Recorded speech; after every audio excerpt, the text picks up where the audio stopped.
Bon après-midi à tous. Soyez les bienvenus au webinaire d'aujourd'hui. J'aimerais vous rappeler que cette conférence est enregistrée. Pour le moment, les participants sont uniquement en mode écoute. Pour ceux qui sont connectés par téléphone, qui requièrent l'assistance téléphonique pendant l'appel, veuillez sur étoile 0. Quant aux participants par Internet qui ont besoin d'aide, veuillez utiliser la fonction de clavardage de votre écran. Je voudrais maintenant céder la parole à votre animatrice, Jennifer Major de la FCISS. Allez-y, s'il vous plaît. Jennifer Major. Bonjour, je suis Jennifer Major et je suis très heureuse de vous présenter cette nouvelle série de webinaires des innovations pour un soutien de proximité aux personnes vivant avec la démence et aux partenaires de soins.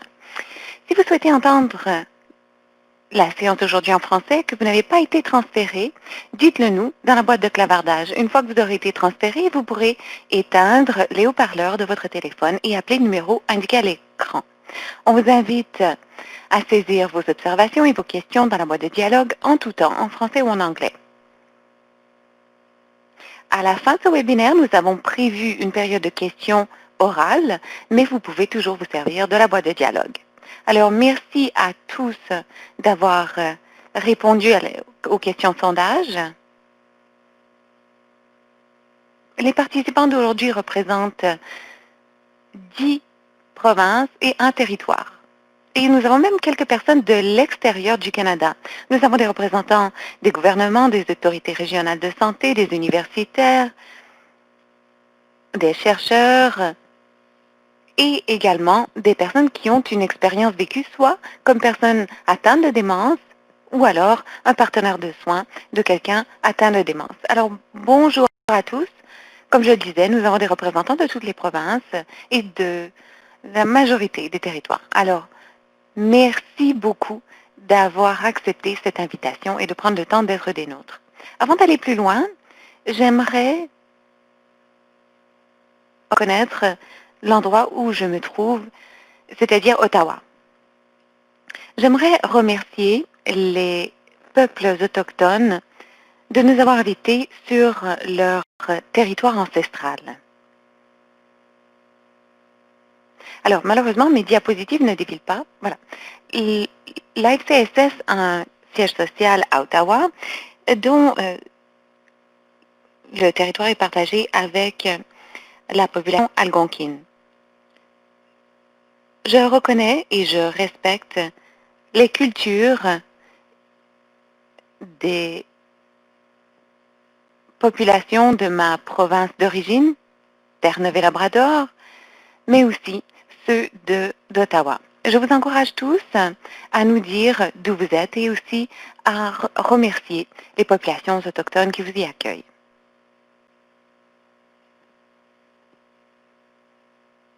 Alors voici l'équipe. Tanya McDonald, qui est directrice du programme et d'autres programmes à la FCSS, Jessica Fournier à droite et moi-même au centre. Gina et Kelly sont nos productrices. Et tout au fil de la série de webinaires, vous allez rencontrer d'autres personnes qui nous aident, entre autres, à faire l'évaluation de ces webinaires pour veiller à ce que l'on vous présente des renseignements pertinents.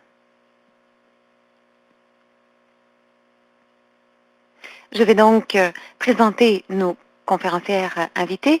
Nous sommes accompagnés de Stacy Johnson, ainsi que Mary Beth Whiten et Mimi Lowy Young.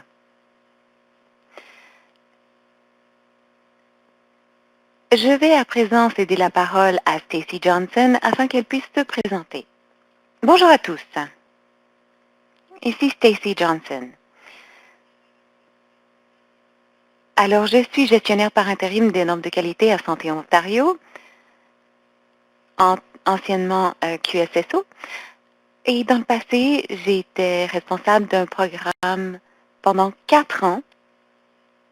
Et parmi les normes de qualité que j'ai établies des normes de qualité pour les soins de la démence et j'ai une formation en sciences infirmières. À présent, nous cédons la parole à Mary Beth. Mary Beth Whiten. Bonjour. J'ai 53 ans et on m'a diagnostiqué une démence à l'âge de 47 ans. Je suis co-directrice, je co-préside Dementia Advocacy Canada et je suis nouvellement membre du groupe de travail d'Alzheimer Canada sur la COVID-19 et je fais partie d'un panel d'experts et je suis membre également d'un observatoire international sur la démence. Et d'ailleurs, je m'intéresse à beaucoup d'autres groupes. Merci de m'avoir invité. Jennifer Major. Merci, Mary Beth. À vous, Mimi. Mimi Laui Young. Et c'est un plaisir et un honneur que d'être avec vous aujourd'hui. Je suis cadre en santé depuis plus de 40 ans, mais je vous proviens aujourd'hui à titre de président du conseil d'administration de AgeWell, un groupe de chercheurs qui crée des innovations afin de permettre le vieillissement en santé pour les personnes atteintes de démence, grâce entre autres à des soutiens technologiques. Je suis également l'ancienne PDG de la Société de l'Alzheimer du Canada et je suis derrière la stratégie initiale de la démence pour le Canada. Et j'enseigne également à l'Université de Toronto à titre de professeur associé. Jennifer Major. Merci beaucoup. J'apprécie vraiment votre présence et j'invite tous nos participants à saisir leurs observations et à partager leur expertise dans la boîte de dialogue. Alors, de quoi sera-t-il question aujourd'hui? Eh bien, nous allons présenter la série de webinaires Soins et soutien communautaire liés à la démence de la FCSS qui aura lieu entre maintenant et le mois d'avril de l'année prochaine au moins. Donc, une série de webinaires qui met de l'avant des innovations pour un soutien de proximité aux personnes vivant avec la démence et aux partenaires de soins. Nous allons également présenter aux participants les ressources liées aux normes de qualité de Santé Ontario, ainsi que d'autres ressources conçues pour améliorer les soins communautaires aux personnes atteintes de démence et les services offerts à leurs partenaires de soins. Et nous allons aussi animer une discussion sur la diffusion potentielle de normes et d'innovation qui améliorerait les soins et le soutien aux personnes atteintes de démence. Alors, la FCSS, la Fondation canadienne pour l'amélioration des services de santé, qui sommes-nous? Alors, nous sommes un organisme sans but lucratif financé par Santé Canada et notre mission est de travailler main dans la main avec des partenaires afin d'identifier des innovations qui permettent d'améliorer les soins de proximité dans des priorités qui rejoignent celles des provinces et du fédéral. On cherche à améliorer l'expérience du patient et des prestataires de santé tout en améliorant la qualité et l'efficience des soins. Il est très important de faire appel à des personnes qui ont une expérience vécue car celle-ci doit éclairer la suite des innovations. Nous entrons également en partenariat avec des gouvernements et d'autres organismes afin de veiller à ce que nous faisons ajoute de la valeur au travail qui est déjà réalisé ailleurs au Canada. Nous croyons qu'en agissant en partenariat, nous ajouterons davantage de valeur. Je vous donne quelques exemples de ce que l'on fait. On offre des possibilités de réseautage pour toutes sortes de communautés et de parties prenantes afin d'apprendre les uns des autres. On doit apprendre ce qui fonctionne bien, mais aussi ce qui fonctionne moins bien. La FCSS fait donc beaucoup d'évaluations et d'analyses. Lorsqu'on réunit les gens pour réseauter et partager des leçons apprises, de sorte que l'on puisse les faire rayonner. On évalue aussi les innovations dans beaucoup de contextes afin de veiller que les innovations touchent le plus grand nombre possible. Alors, consultez notre site web. Jessica Fournier va sans doute pouvoir saisir l'adresse où vous trouverez tous ces renseignements, ainsi que les outils que nous avons mis au point. Alors, la discussion d'aujourd'hui concernera les soutiens que l'on peut offrir aux personnes atteintes de démence et les partenaires dans la communauté. Alors, à l'écran, vous avez la stratégie nationale, la première stratégie nationale du Canada. Mary Beth Whiten et Mimi Lowry Young y ont participé à son élaboration. Nous avons également des partenaires de Santé publique Canada en ligne qui, on l'espère, pourront vous donner davantage de renseignements par rapport à cette stratégie qui permet d'améliorer la qualité de vie pour les personnes atteintes de démence. Il existe beaucoup d'organismes qui ont déjà des solutions innovantes qui peuvent améliorer l'expérience de vie pour les personnes atteintes de démence et leurs partenaires de soins.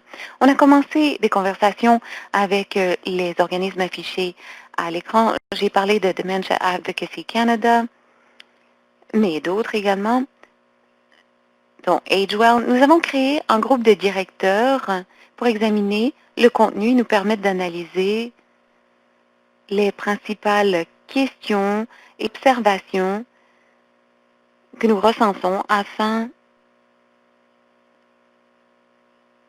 de continuer de créer des partenariats pour améliorer la situation des personnes atteintes de démence. Mais on cherche aussi à créer de nouveaux partenariats avec avec les gouvernements des provinces et des territoires. L'AFCSS, dans le cadre de cette série de webinaires, viseront à améliorer un diagnostic rapide, approprié et empreint de compassion de la démence en soins de santé primaire, en plus d'améliorer la coordination des soins de soutien et la navigation du système après le diagnostic. Le genre d'innovation variera. Il peut s'agir d'un modèle, d'un programme, d'une approche ou d'une ressource qui améliore ou peut améliorer l'expérience de la qualité de vie des personnes atteintes de démence, ou cela peut être une nouvelle façon de prodiguer des soins. Lorsque je parle d'innovation, je veux être sûre de définir la notion. Un premier type d'innovation est ce qu'on appelle une innovation émergente, c'est-à-dire que c'est une pratique à fort potentiel ou une idée fondée sur des données probantes, mais qui est trop nouvelle pour qu'on en connaisse les résultats. Donc, par exemple, on peut savoir que des personnes qui ont une expérience vécue estiment qu'ils ont reçu un service qui a amélioré leur expérience. Or, cela n'a pas encore fait l'objet d'une étude approfondie, cela n'a pas été soumis à un comité de lecture, mais donc, ça vaut quand même un examen, c'est prometteur, il faut l'examiner, c'est ce qu'on appelle une innovation émergente. Ensuite, on a une innovation éprouvée. Dans ce cas-ci, la pratique a été mise en place et elle s'appuie sur des preuves, sur des données probantes. Entre autres, elle pourra être publiée dans un journal scientifique. Alors, sur ce, je vais vous présenter quelques questions.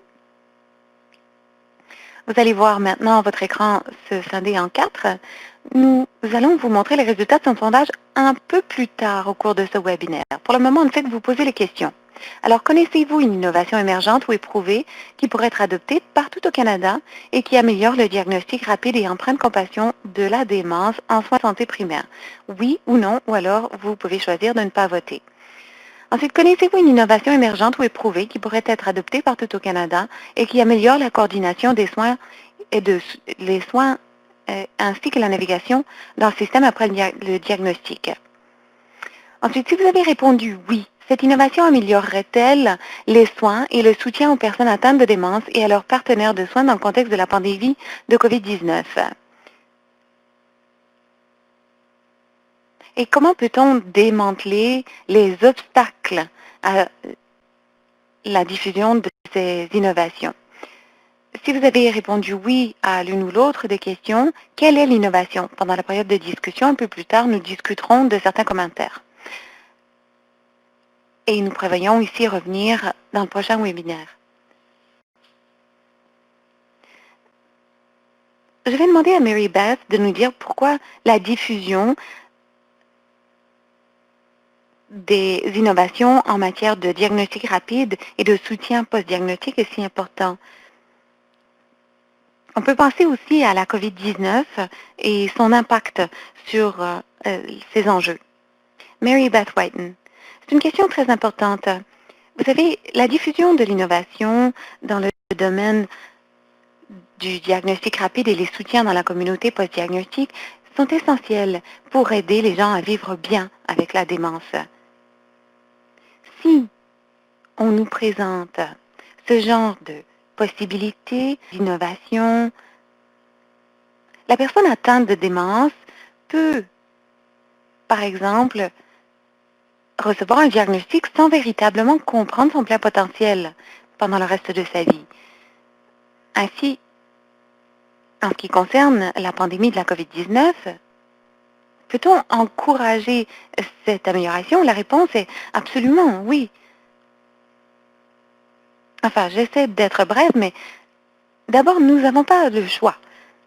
Étant donné les conventions sur les droits des personnes ayant un handicap, il faut absolument continuer ce travail, qu'on se trouve en pandémie ou non. Ainsi, le droit des personnes atteintes de démence sont très importants. L'autre élément à tenir en compte, c'est qu'il existe énormément de groupes de travail qui ont été mis en place très rapidement pour examiner les lacunes.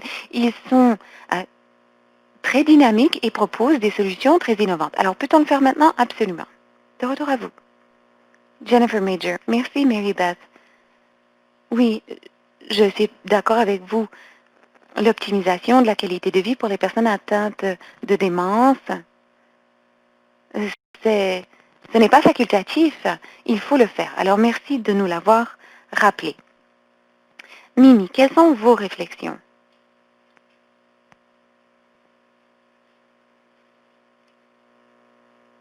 Mimi Lowy Young, je crois que la COVID-19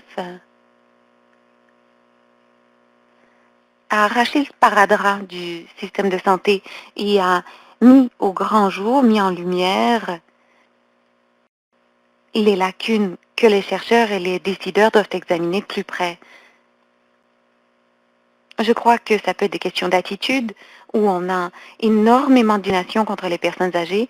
Il faut démanteler les barrières de sorte que les innovations dont on parlera et qu'on écoutera aujourd'hui pourront effectivement être adaptées et adoptées afin que les divers éléments du système puissent les mettre en place dès tout début, à partir du diagnostic jusqu'au système de soutien. L'environnement virtuel peut être utile, mais dans certains cas, non.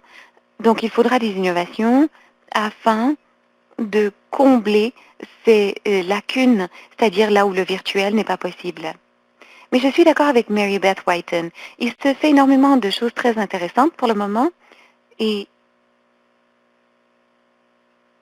d'ailleurs, je pense qu'on doit passer au-delà des projets pilotes.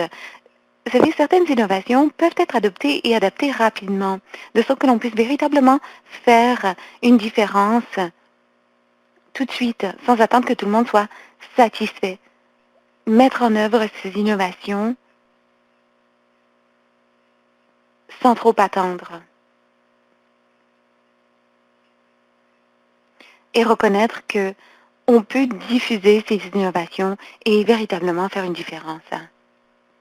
Jennifer Major, merci Mimi.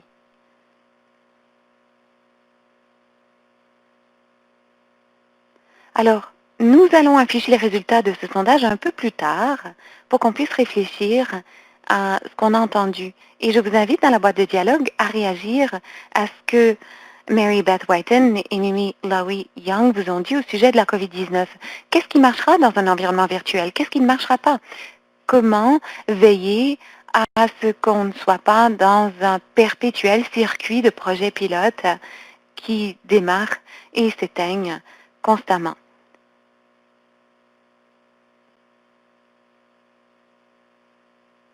Alors, nous sommes sur le plan de présenter Stacey Johnson, mais d'abord, je vais vous présenter la genèse des innovations. Nous avons passé en revue la littérature publiée pour trouver les modèles de soins de la démence. Nous avons consulté des personnes atteintes de démence et leurs partenaires de soins, notamment par une enquête sur l'expérience réalisée par Dementia Advocacy Canada.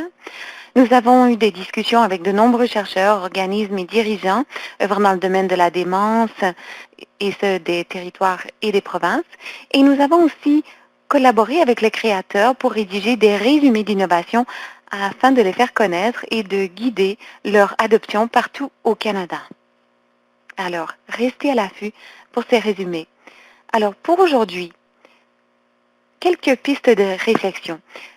Nous espérons que vous nous donnerez des idées, c'est-à-dire quelles autres innovations à fort potentiel existent et pourraient être diffusées partout au Canada. À quel point votre organisme, votre province ou votre territoire est-il intéressé et prêt à adopter ces innovations et à quel point est-il capable de le faire et comment la FCASS peut-elle y ajouter de la valeur? Et après les exposés d'aujourd'hui, on vous posera une question. On vous demandera, est-ce qu'on devrait créer une communauté de pratique pour approfondir les notions qu'on abordera aujourd'hui? Quelles sont les possibilités de partenariat? On veut ajouter de la valeur à ce que vous faites déjà, à vos travaux. Alors, nous avons une page web. Vous avez l'adresse sur l'écran. Alors, vous y trouverez tous les webinaires à venir, ou enfin la majorité. Et au fil du temps, nous allons ajouter aussi des ressources, des liens vers d'autres pages web. Donc, après le web d'aujourd'hui, par exemple, on aura inscrit la ressource concernant les normes de qualité. Alors, vous n'avez qu'à aller sur ce site web, un site web tout neuf d'ailleurs, pour trouver tous ces renseignements. Voici les dates de notre série de webinaires. Et comme je le disais, vous le trouverez aussi sur notre site web. Alors, le prochain webinaire aura lieu le 21 juillet, ensuite 15 septembre et ensuite 20 octobre. Et vous pouvez aussi transmettre le lien d'inscription à quiconque pourrait s'intéresser à cette série de webinaires. Alors, sur ce, je vous présente Stacy Johnson. Et d'ailleurs, Stacy, je pense que vous allez commencer par un sondage, n'est-ce pas? Stacy Johnson, merci beaucoup. Alors, je vais vous parler des normes de qualité pour les soins de démence en milieu communautaire. Cela a été créé en Ontario, mais d'après la méthode que nous avons utilisée, le contenu, vous verrez que le contenu sera sans doute très similaire pour l'ensemble du Canada et même à l'étranger. J'entrerai dans le détail pour expliquer les raisons pour lesquelles c'est le cas. Et quand on a parlé de diagnostic rapide, de traitement compatissant et de soutien suite au diagnostic, ceci s'harmonise parfaitement aux normes de qualité. Alors, je vais insister sur les moyens par lesquels ceci pourrait s'appliquer à votre contexte et les gens que vous servez. Alors, avant d'entrer dans le contenu, je vais commencer effectivement par un petit sondage.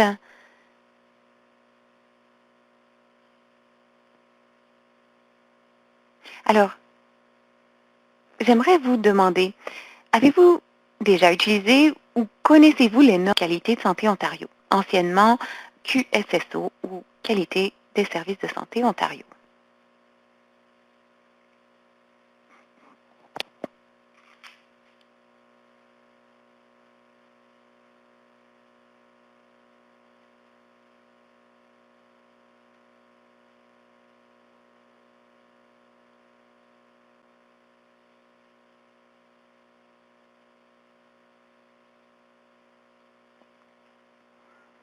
Alors, les 2 tiers nous connaissaient et 1 tiers non.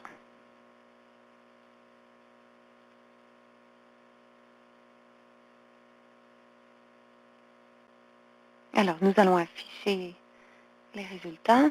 Ça, vous les voyez à l'écran. Alors, 65% des gens avaient entendu parler ou avaient même utilisé les normes de Santé Ontario, de QSSO, et 35% non. Alors, c'est très utile pour avoir une idée du public.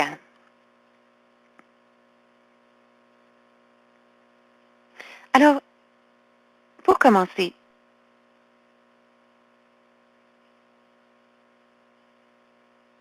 je vais vous donner un petit aperçu de ce qu'est une norme de qualité et ce que ce n'est pas.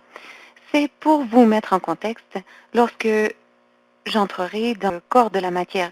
C'est pour que vous compreniez quel est notre point de départ, que vous puissiez vous mettre en contexte par rapport au reste. Alors, les normes de qualité sont des énoncés à fort impact qui décrivent des soins de grande qualité et qui permettent de déterminer quelles sont les variations dans la qualité des soins. On explique le quoi, qu'est-ce qu'on doit offrir comme soin, indépendamment de la personne qui prodigue les soins. Parce que la façon dont on prodigue des soins dans une partie d'une province peut être différente. Ce n'est pas tout le monde qui a les mêmes ressources. On se concentre donc plutôt sur ce qui doit être prodigué sans insister sur la personne qui doit prodiguer les soins. Et cela s'appuie énormément sur des données probantes, c'est-à-dire qu'on se concentre sur des domaines prioritaires d'amélioration. Lorsqu'on pense à conceptualiser ces normes, l'objectif, c'est que les gens reçoivent des soins de la meilleure qualité où qu'ils se trouvent. On nous pose parfois des questions comme comment est-ce différent d'une ligne directrice ou d'une directive professionnelle? Eh bien, c'est un complément à ces choses. Lorsque vous pensez aux lignes directrices professionnelles, cela peut représenter une centaine de pages. Et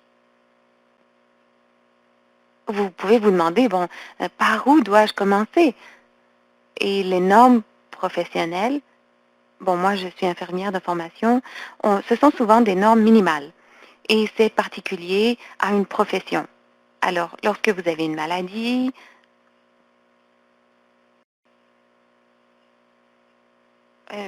vous avez une série de pratiques associées à cela, alors que la norme de qualité est beaucoup plus générale.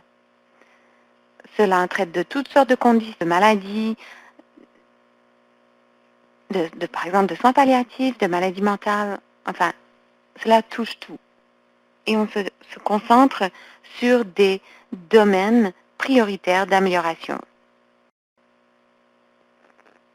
La norme de qualité doit s'appliquer partout et à tout le monde.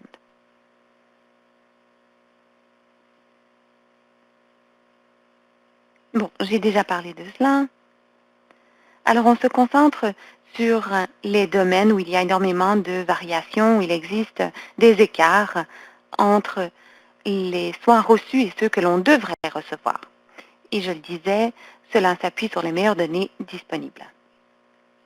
Alors, il y a une série de ressources pour chaque norme de qualité. Cela vise à permettre la mise en œuvre de la norme de qualité. Alors, il y a la norme de qualité elle-même, de sorte que vous sachiez à quoi ressemblent les soins de qualité, et cela est éclairé par un conseil consultatif dont je parlerai dans un petit instant. Il y a des recommandations pour l'adoption. Ce sont des recommandations systémiques qui peuvent accélérer la mise en œuvre de la norme de qualité. Parfois, il s'agit de recommandations relatives au ministère ou d'ordre régional.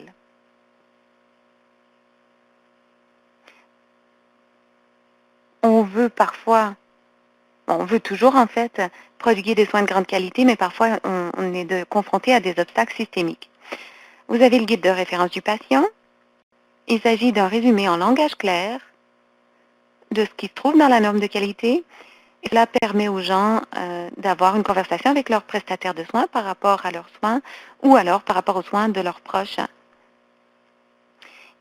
Il y a le guide de démarrage, qui est un outil d'amélioration de la qualité qui comprend toutes sortes de ressources pour les prestataires et les organismes, qui comprend aussi des modèles de planification de mesures à prendre. Cela existe pour toutes les normes de qualité. Il y a le matériel infographique, c'est-à-dire pourquoi a-t-on besoin de cette norme, quelles sont les variations qui exigeaient cette norme. Donc, c'est ce qui permet d'éclairer les efforts d'amélioration. Il y a le guide de mesure aussi. Dans la norme de qualité, il y a une série d'indicateurs qui accompagnent chacun des énoncés et il s'agit vraiment d'appuyer les efforts d'amélioration et de mise en œuvre. Alors, si vous voulez mettre en œuvre un énoncé, comment savoir que vous avez un impact? Est-ce que vous obtenez les résultats escomptés? Est-ce que la norme est mise en œuvre comme vous l'entendiez?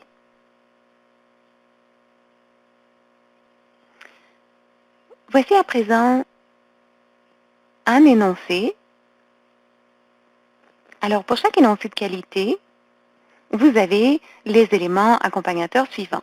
Alors, l'énoncé est rédigé du point de vue du patient. C'est concis, axé sur l'action et cela se concentre sur les processus cliniques ainsi que ce à quoi devrait s'attendre, ce à quoi le patient devrait s'attendre pour le traitement de son cas, de sa maladie. Cela est accompagné aussi d'énoncés qui expliquent les énoncés de qualité pour les patients, les cliniciens, mais aussi les responsables du système. Ceci est également accompagné de définitions qui offrent un peu plus de contexte ou expliquent les concepts qui se trouvent dans l'énoncé de qualité.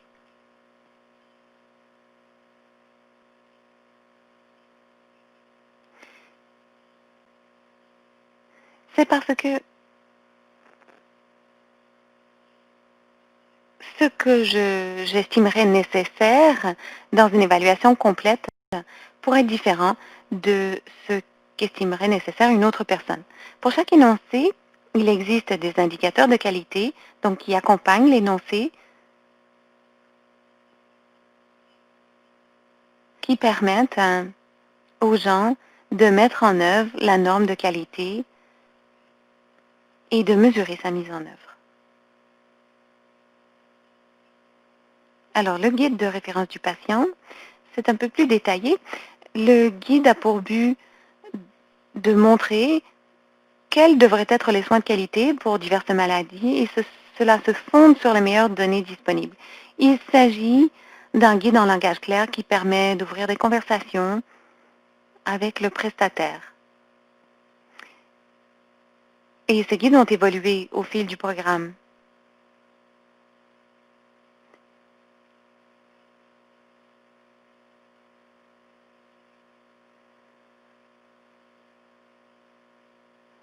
Donc, cette norme de qualité existe depuis quelques années. Avec son actualisation, les documents d'accompagnement, dont le guide de référence du patient, seront actualisés également. Quorum. Quorum est une communauté en ligne vouée à améliorer la qualité des soins en Ontario. Dans les messages affichés sur Quorum, on met en exergue les efforts d'amélioration partout en Ontario concernant certains thèmes de normes de la qualité. Quorum est accessible à tout Canadien. Vous pouvez trouver le lien à l'écran. Et si vous faites une recherche Google, Santé Ontario ou QSSO Quorum, vous le trouverez. Alors, pour résumer,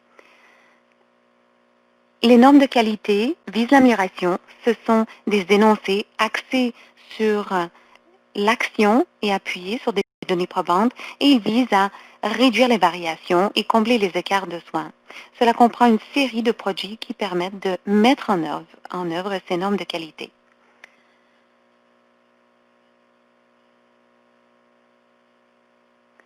Je vais à présent examiner la norme de qualité sur la demande pour que vous sachiez ce qui se trouve dans la norme ainsi que les énoncés qui s'y trouvent.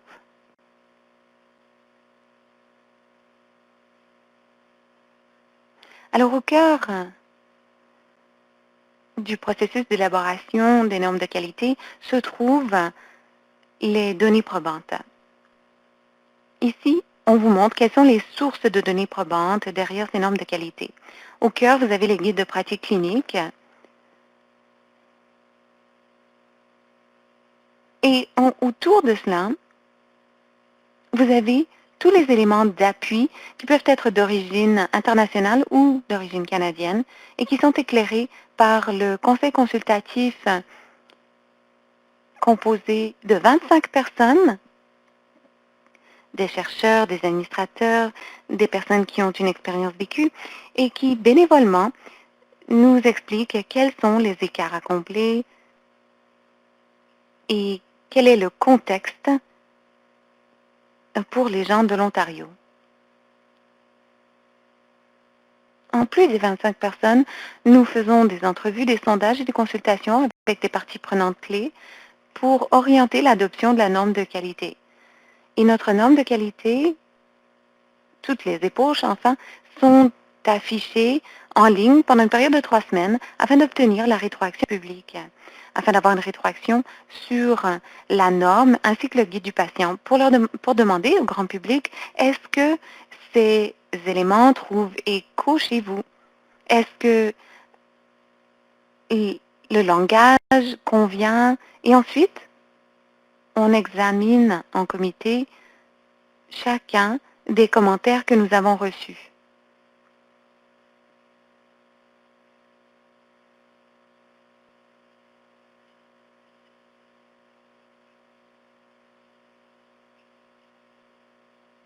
Alors, je vous ai parlé du comité consultatif ou du conseil consultatif sur les normes de qualité.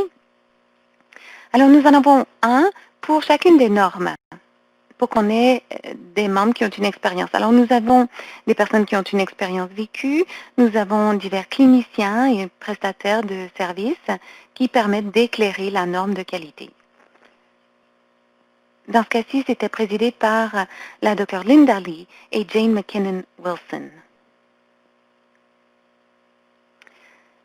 Alors, pour la norme sur la démence,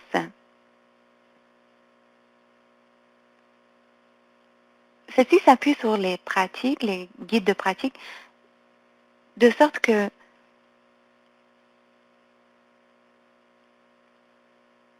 on ne sorte pas de la portée du contexte. Alors, il s'agit, dans le cas de la démence, de soins aux personnes atteintes de démence vivant dans la collectivité, y compris l'évaluation des personnes chez qui la démence ou un trouble cognitif léger est soupçonné, porte sur les soins primaires, les soins spécialisés, les services externes en hôpital, les soins à domicile et l'encadrement du soutien aux proches aidants.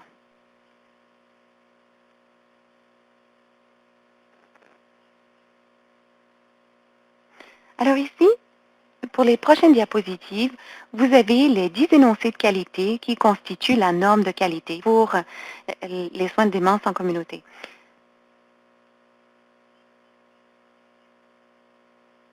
Alors, énoncé de qualité 1, évaluation et diagnostic complet, j'en ai déjà parlé au tout début.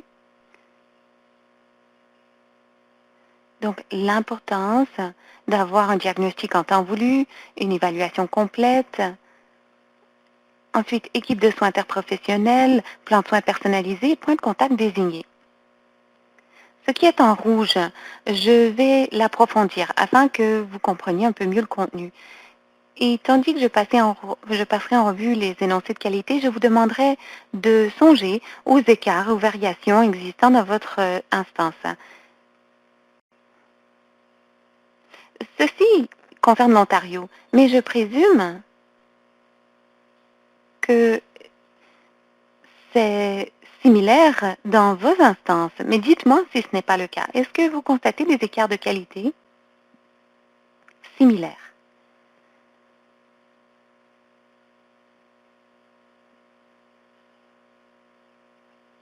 Alors voici le reste des énoncés de qualité. Éducation et formation pour les personnes atteintes de démence et leurs proches aidants. Éducation et formation pour les prestataires de soins de santé, accès aux services de soutien, évaluation et soutien des proches aidants, milieu de vie sécuritaire et accès aux soins primaires.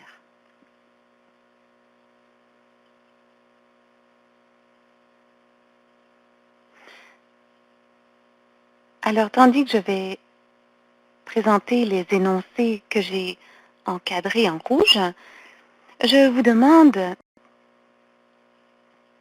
de saisir dans la boîte de dialogue tout outil ou ressource que vous connaissez et qui pourraient appuyer ces énoncés de qualité. Comme je le disais, ce sont les quoi.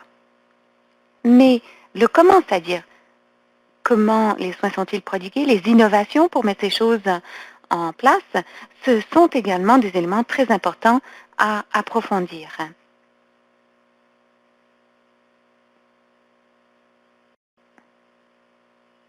Tandis que nous partageons des ressources, ce serait fort intéressant de savoir quels outils, quelles ressources vous connaissez qui pourraient aussi appuyer cet énoncé de qualité.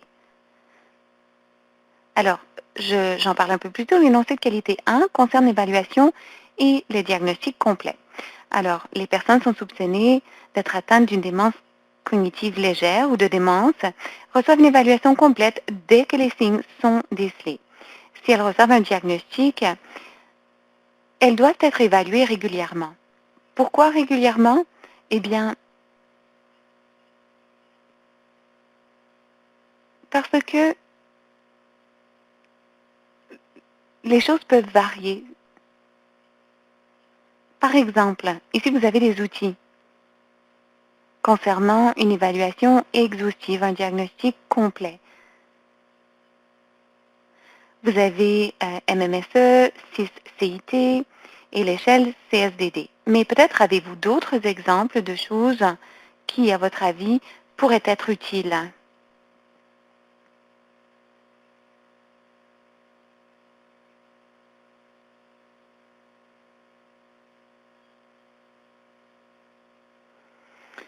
Ensuite, un plan de soins personnalisé. Alors, lorsque les personnes reçoivent un diagnostic, elles doivent avoir un plan de soins qui identifie leurs besoins, ceux de leurs proches aidants ainsi que leurs objectifs.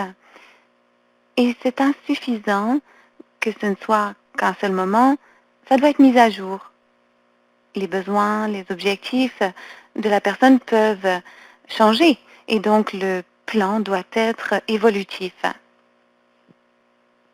Dans les définitions, vous avez toute une liste de composants. Par exemple,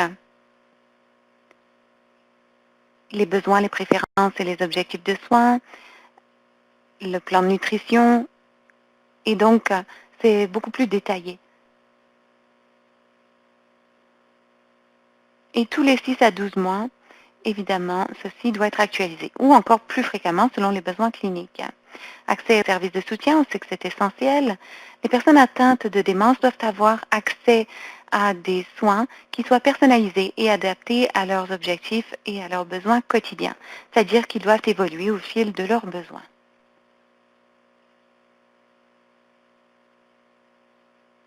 Donc, cela doit être adapté à leurs besoins physiques, psychologiques et sociaux en évolution.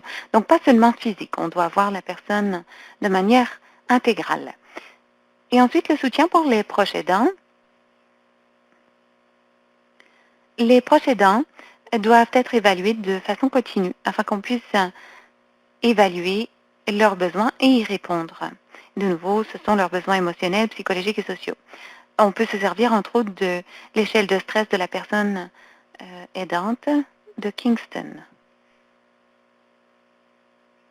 Alors voilà un résumé très rapide de l'énoncé de qualité. Comme je le disais, il y a une série de sujets qui ont été identifiés à titre prioritaire pour les améliorations que cherche à apporter la province de l'Ontario. Et le contenu qui s'y trouve provient de lignes directrices cliniques. Mais parfois, elles ne sont pas suffisamment détaillées. Et c'est pourquoi ces normes doivent pouvoir être adaptables au contexte. Il existe des ressources, comme je le disais un peu plus tôt, qui permettent d'appuyer la mise en œuvre, dont le guide de démarrage, le guide de référence du patient, qui peut permettre d'avancer des conversations entre le patient et son prestataire. Il y a aussi Quorum, la communauté de pratique en ligne. Et il y a une série sur les soins pour la démence en communauté. Et vous avez un lien ici à d'autres sujets de normes de qualité. Et si vous avez des questions, il y a une adresse électronique à laquelle vous pouvez les envoyer. Je souhaite aussi remercier toutes les personnes qui ont participé à l'élaboration de ces normes de qualité. Il faut de 15 à 18 mois pour les mettre au point. Alors, cela exige beaucoup de participation, de parties prenantes de partout dans la province qui permettent d'étoffer le contenu. Et le comité consultatif sur la norme de qualité était activement intéressé par la question et donc je souhaite leur remercier sincèrement d'avoir offert son temps bénévolement pour nous aider à mettre au point cette norme. Jennifer Major. Merci, Stacy. C'est un excellent aperçu de ces normes de qualité. J'ai vu beaucoup de gens saisir des observations et des questions dans la boîte de dialogue, mais vous allez voir à présent que nous allons passer à notre format discussion. Alors, je rappelle à nos participants francophones d'éteindre les haut-parleurs. Alors, pour les participants francophones, veillez à ce que les haut-parleurs de votre téléphone soient éteints pour que vous n'entendiez pas l'audio en anglais. Alors, avant de commencer la discussion, on va quand même commencer par un autre sondage. Nous avons 4 questions à vous poser, 2 relatifs à l'exposé de Stacy. Les résultats seront publiés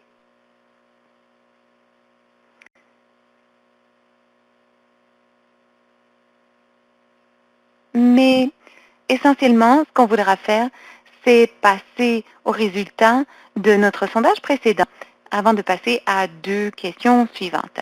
Alors, les 2 premières questions qu'on veut vous présenter, parmi les énoncés de qualité pour les soins atteintes de démence vivant dans la collectivité suivante, quels sont les 3 principaux? Et si vous ne voulez pas répondre,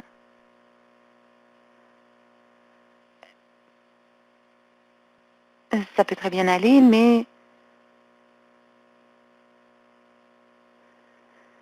si quelque chose vous saute aux yeux, cliquez sur celui-là. Évaluation et diagnostic complet, équipe de soins interprofessionnelle, plan de soins personnalisé, point de contact clair dans l'équipe de soins afin de faciliter la coordination des soins et les transitions d'un milieu à l'autre, éducation et formation pour les personnes atteintes de démence et leurs proches aidants, éducation et formation pour les prestataires de soins de santé, accès aux services de soutien, évaluation et soutien des proches aidants, milieu de vie sécuritaire, accès aux soins primaires, et je ne préfère pas répondre, ou sans objet.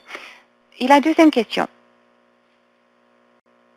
Parmi les énoncés de qualité pour les personnes vivant dans la collectivité, lequel serait le plus susceptible d'être mis en œuvre dans votre communauté en raison de la pandémie de la COVID-19. Alors, évaluer un diagnostic complet, équipe de soins interprofessionnels, plan de soins personnalisé, point de contact clair dans l'équipe de soins afin de faciliter la coordination des soins et la transition d'un milieu à un autre, éducation et formation pour les personnes atteintes de démence et leurs proches aidants, éducation et formation pour les prestataires de soins de santé, accès aux services de soutien, évaluation et soutien des proches aidants, milieu de vie sécuritaire, accès aux soins primaires, ou je préfère ne pas répondre à leurs objets. Une chose que l'IFCISS fera après ce webinaire, c'est que nous allons examiner les résultats de ces sondages, les analyser et veiller à vous présenter ces résultats lors de notre prochain webinaire au mois de juillet. Et nous enverrons aussi un courriel après ce webinaire pour vous donner les résultats généraux. Alors, ne craignez rien, nous discuterons de ces résultats lors du prochain webinaire, mais nous enverrons aussi un courriel pour vous présenter les résultats. Alors, nous allons à présent passer à la prochaine question. Alors, non, un peu plus tôt dans le webinaire, on vous a demandé si vous connaissiez des innovations émergentes ou éprouvées qui pourraient être diffusées partout au Canada pour améliorer la rapidité des diagnostics et les soins compatissants. 44 ont dit oui et 56 ont dit non. On vous a demandé si vous connaissiez une innovation émergente ou éprouvée qui pourrait améliorer la coordination des soins ou la navigation. 40% ont dit oui et 60% ont dit non. Alors, on espère vraiment changer ces choses pendant cette série de webinaires. On espère que vous continuerez de suivre ces webinaires et qu'on arrivera à 100% parce qu'on sait qu'il existe des innovations qui marchent dans ces domaines. Et une autre question qui sera pertinente pour la conversation d'aujourd'hui, s'il existe des innovations, si vous avez répondu oui, est-ce que ces innovations pourraient marcher maintenant, étant donné le contexte de la COVID-19? 71% ont dit oui et quasi 29% ont dit non. Megan, dans la boîte de dialogue, Megan McDonald, du Consortium des maladies dégénératives et le vieillissement, nous a indiqué qu'il existe d'excellentes innovations pour le moment. Et d'ailleurs, ces innovations sont déployées pour le moment pendant la pandémie, mais comme il s'agit d'innovations virtuelles, il est difficile de déployer dans les milieux plus éloignés car les gens n'ont pas accès à l'Internet ou encore n'ont pas la technologie comme des tablettes. Alors, je vois que certains ont saisi des exemples. Alors, comme je le disais, nous allons vous communiquer le résultat de notre analyse clinique de la mémoire,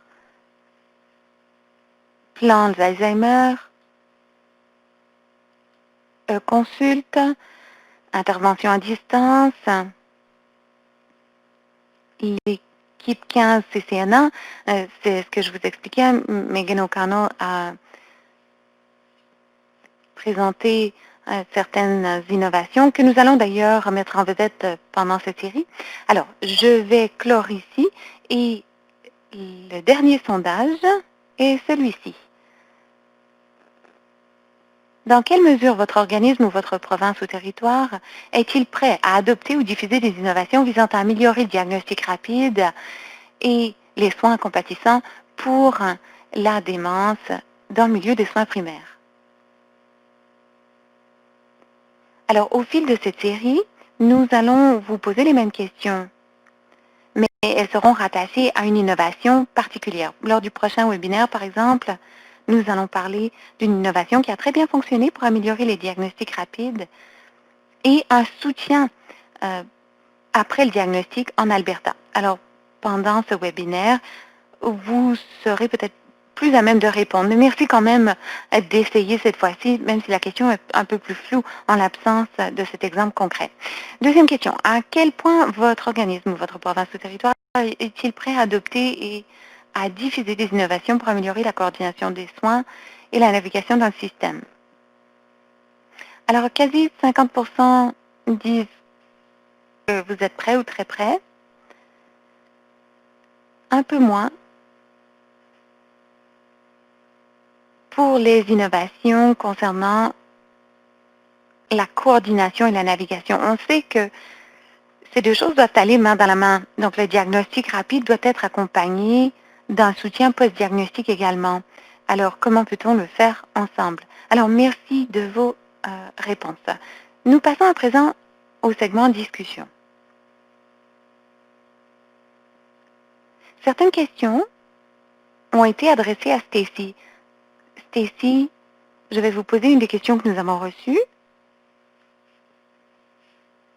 Et si on ne peut pas répondre à toutes les questions, on fera le suivi par courriel. Êtes-vous au courant d'autres normes de qualité en démence et comment la norme de l'Ontario se compare-t-elle à ces autres normes? Alors, cette personne n'était pas au courant d'autres normes pour le Canada, mais elle sait que NICE, par exemple, au Royaume-Uni, en a publié. Alors, au Canada, il n'en existe pas. Il n'y a pas de normes de qualité qui soient produites par d'autres instances. Nous avons discuté avec d'autres instances. Certaines personnes avaient été mises au courant de notre programme, donc on a eu des conversations. Les gens sont intéressés d'en savoir davantage, mais notre programme initial s'appuie sur le programme NICE au Royaume-Uni. L'Australie a aussi une forme de programme de normes de qualité similaire. Alors, NICE au Royaume-Uni a des pratiques cliniques de très grande qualité. Et c'était une source de données probantes pour pour nos normes. Par ailleurs, enfin, il y a certaines choses dont je ne me rappelle pas tout à fait, mais je pense que certaines choses s'alignent sur nos normes de qualité, mais il y a aussi certaines nuances parce que c'est adapté à notre contexte par rapport aux domaines prioritaires identifiés par notre comité consultatif. C'est pourquoi nos normes de qualité varient un peu, mais les sources de données probantes sont très similaires. Jennifer Major, merci Stacy. Alors peut-être que je vais vous poser une autre question et ensuite je vais céder la parole à Mary Beth et ensuite à Mimi pour savoir si vous avez des observations par rapport à la COVID. C'est-à-dire que degré de préparation pour le moment des organismes qui tournent autour de 40-50%. Alors, Stacy, une autre question pour vous. Comment les indicateurs de qualité de l'Ontario s'alignent-ils sur les indicateurs d'Agrément Canada? Alors, ils sont différents. Nous examinons évidemment ce que fait Agrément Canada, mais étant donné que on essaie d'examiner la mise en œuvre d'un énoncé de qualité précis, c'est un peu différent. Or, nous avons quand même des mesures. Bon, celles-ci ont évolué au fil du temps parce qu'on a reçu la rétroaction de parties prenantes, mais on a des indicateurs qui tâchent de mesurer l'impact global de la norme de qualité. Alors, ces mesures sont plus générales plutôt que des énoncés. Les indicateurs associés aux énoncés sont très, très pragmatiques. Comment allez-vous mettre en œuvre, comment savoir que j'ai eu un impact et que j'ai fait ce que l'énoncé ciblait? Alors, c'est un peu différent, mais on essaie effectivement, pour les indicateurs de résultats, d'examiner si les gens mesurent déjà des choses dont on pourrait se servir, parce qu'on ne veut pas contribuer à cette usure de mesures. Alors, les mesures sont différentes. On essaie quand même d'essayer de faire converger nos mesures dans toute la mesure du possible.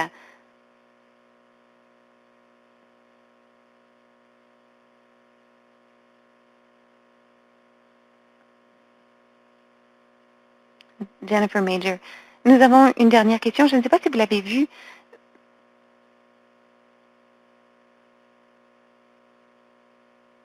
Alors, je vais demander à ma collègue de l'afficher. Vous pouvez y réfléchir tandis que je me tourne vers Mary Beth. Qu'est-ce que vous pensez des observations qui ont été partagées aujourd'hui?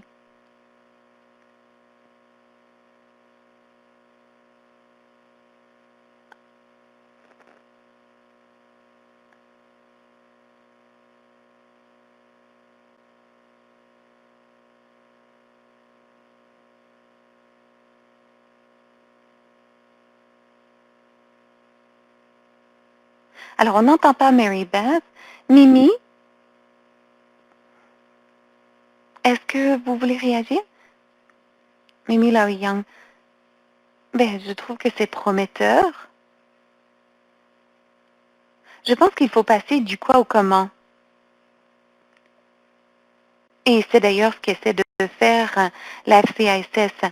Mais je pense qu'il y a encore des écarts. On doit les voir comme des possibilités plutôt que des défis.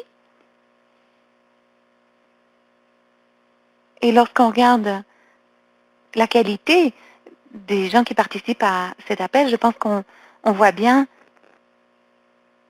qu'ensemble, on peut certainement avoir un impact à la fois sur l'évaluation et la prestation des soins et améliorer leur coordination, en dépit des différences dans chacune des provinces. Je pense que fondamentalement, les principes doivent être les mêmes.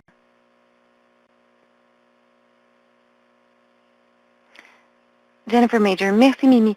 Mary Beth, êtes-vous de retour? Nous vous donnons le dernier mot. Bien, nous entendons. Formidable. Vous savez,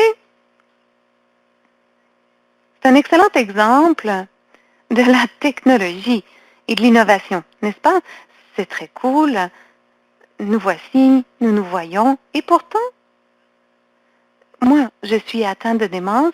Je ne sais pas à combien de reprises on m'a expliqué ce que je devais faire. Est-ce que j'ai suivi les consignes? Non. Alors, cela montre bien l'importance les raisons pour lesquelles les gens atteints de démence doivent faire partie de la conversation. Alors, je pense que j'en ai fait une bonne démonstration, c'est-à-dire des moyens par lesquels on peut donner notre point de vue. Je pense que les observations et les commentaires d'aujourd'hui sont le reflet de notre situation actuelle au Canada. Et vous avez, au risque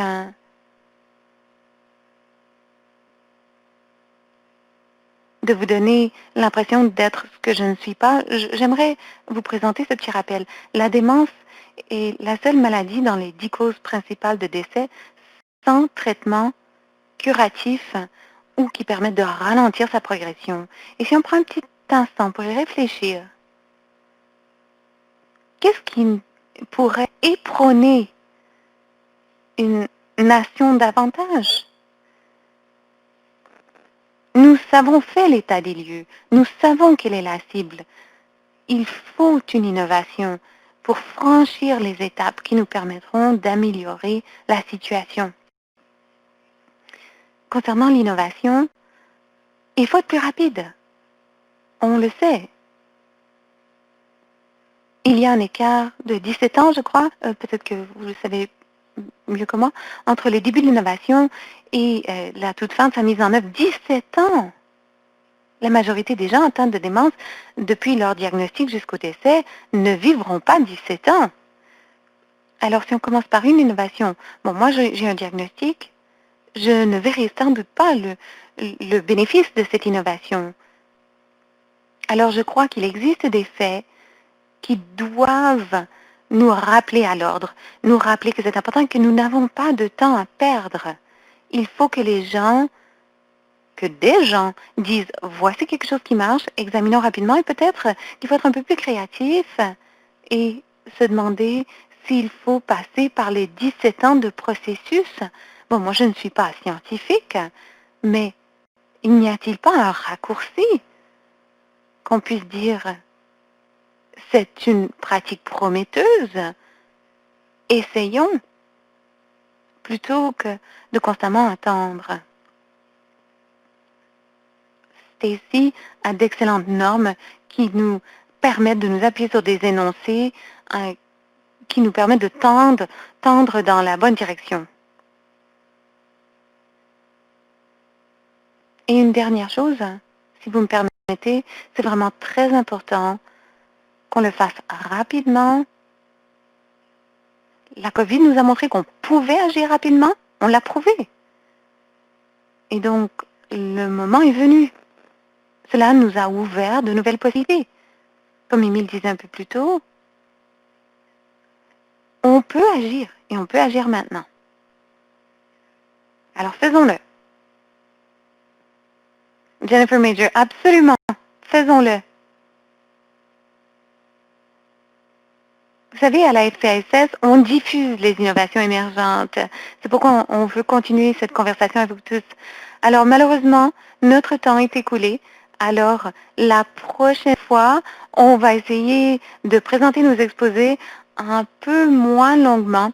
On n'a pas eu assez de temps pour les conversations, pas autant que ce qu'on voulait, mais on espère que vous serez indulgents. C'était notre premier essai. Alors à présent, nous allons passer à nos questions d'évaluation. Nous avons 4 questions à vous poser pour nous aider à nous améliorer. Alors, dites-nous globalement, dans l'ensemble, si vous avez été satisfait de votre expérience de ce webinaire, est-ce que vous pourriez appliquer ce que vous avez appris de ce webinaire dans votre contexte de travail? Et je vous rappelle de consulter notre page web parce que vous aurez le dernier lien vers les normes dont on a parlé aujourd'hui. Serait-il utile de créer une communauté de pratique pour soutenir l'échange continu des connaissances sur les innovations dans la série et d'autres commentaires ou des suggestions? Par exemple, si vous relevez d'un ministère gouvernemental, d'un organisme communautaire, comment la FCISS peut-elle travailler avec vous pour vous aider à diffuser l'innovation? Et comment peut-on apprendre les uns des autres? Alors, je souhaite remercier nos conférencières. Je réjouis de retrouver Mimi Lowy Young et Mary Beth Whiten lors de notre prochain webinaire. D'ailleurs, on a plus de temps de discussion et nous allons partager les résultats des sondages ainsi que les questions et les observations que nous avons reçues, que nous n'avons pas pu traiter au cours de ce webinaire. Alors, si des gens de vos réseaux s'intéressent à votre avis à cette série, on les invite à s'y inscrire. Jessica pourra saisir ce qu'il faut dans la boîte de dialogue. Alors, je conclurai en disant que la stratégie nationale pour la démence dit qu'elle a été mise au point afin que l'on puisse se rapprocher de la vision en vertu de laquelle toutes les personnes atteintes de démence et leurs proches aidants soient valorisées et soutenues, que la qualité de vie soit optimisée, que la démence soit prévenue, bien comprise et traitée efficacement. Donc, on veut parler de moyens par lesquels on peut y parvenir au fil de cette série et on se réjouit de continuer nos conversations avec vous. Alors, profitez bien du reste de votre journée et désolé d'avoir débordé. Je me réjouis de vous retrouver pour le prochain webinaire ou encore par courriel. Merci.